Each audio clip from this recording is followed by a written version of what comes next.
கர்த்தரும் அருமை இரட்சகருமாகிய இயேசு கிறிஸ்துவின் பரிசுத்த நாமம் மகிமைப்படுவதாக.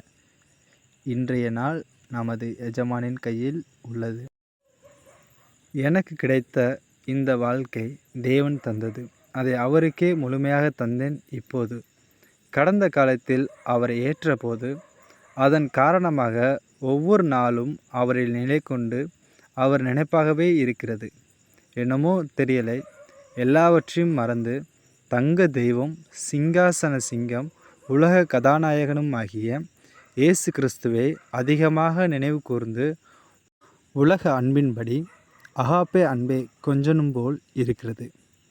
அவருக்கு உருவம் இருந்தால், உதாரணமாக ஓடும் தண்ணீரில் பெரிய பாறையும் கரையும் என்பதை போல் அவரை முத்தம் கொடுத்தே அவரை யாருக்கும் விட்டு கொடுக்காமல் முத்தாக்கி தங்கத்தில் பதித்தது போல் இதயத்தில் பதித்து எனக்கு மட்டுமே என்ற எண்ணத்தில் உரிமையாக்கி கொள்வேன்.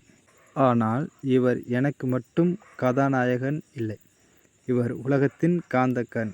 ஆகவே இந்த இயேசு கிறிஸ்து என் ஆசை, என் பாசம், என் உறவு, எனக்குரிய எல்லாம் என் மணவாளனாகிய இயேசு கிறிஸ்துவுக்கே உரியது.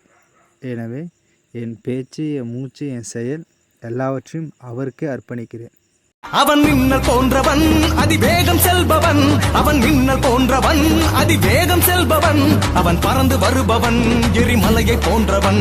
அவன் பறந்து வருபவன், எரிமலையை போன்றவன். அவன் பார்த்தாலே புயலும் திரும்பும். இவன் முழக்கம் கேட்டு கடலும் வழிவிடும். அவன் பார்த்தாலே புயலும் திரும்பும்.